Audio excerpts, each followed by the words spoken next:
One of the other things in leadership, and you got to guard on this one a little bit, is to dare to be crazy. Especially if you're in an entrepreneurial world, you can't play it safe all the time. If you do, I will submit to you, you're never going to experience the greatest joy of leading people and building a company. You've got to be willing to think, I know this hasn't been done before, but by gosh, we're going to do it. And when we launched Erwin Penland, just as an example, Gretchen and I, my wife and the co-founder of our company, we were in New York City. We had great careers going in New York, but we missed the South, and we let everybody know that we were going to buy this little one-man ad agency, Penland Advertising, and we changed the name to Erwin Penland. And I remember one of our best friends in New York saying, "You are crazy. You're going to go, you've got no money," and we had, I think, $5,000 to our name, our whole life savings, and you're going to move back to Greenville, South Carolina. You hadn't lived there in a long time. You've got great careers in New York City. You're crazy as hell. And we said, yeah, we are, but there was a dream there, and sometimes daring to be crazy is about living a dream.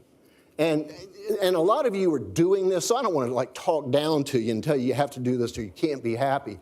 But I will say, and you know this to be true, there are a lot of people who never try this from kind of a psychological mindset, and they're never totally happy because they've done what their parents said they should do, they've done what their friends said they should do, maybe they just followed only the money in a career. And I got news, that is not a path to joy.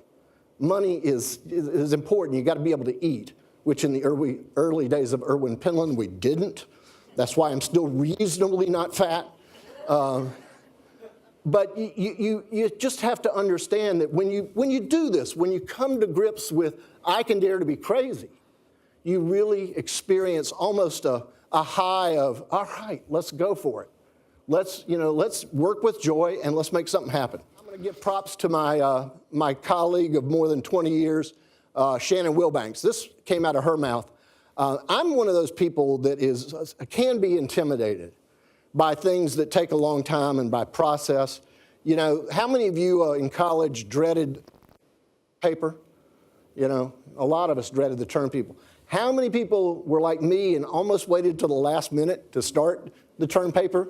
Because we were afraid. We didn't know where to start. We couldn't visualize the finish, so we were almost paralyzed. We had a project like that in front of us at Erwin Penland one day. It was so huge. It was a big opportunity, but while I could often visualize the end of something major, I couldn't visualize the end, so I didn't know where to start. And Shannon said this: you don't have to know how to finish. You just have to know how to start.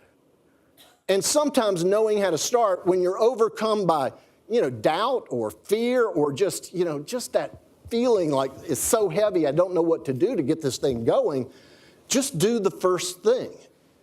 Just do anything. Write a goal down on a piece of paper. My goal for today is to write the preamble to this book or this presentation.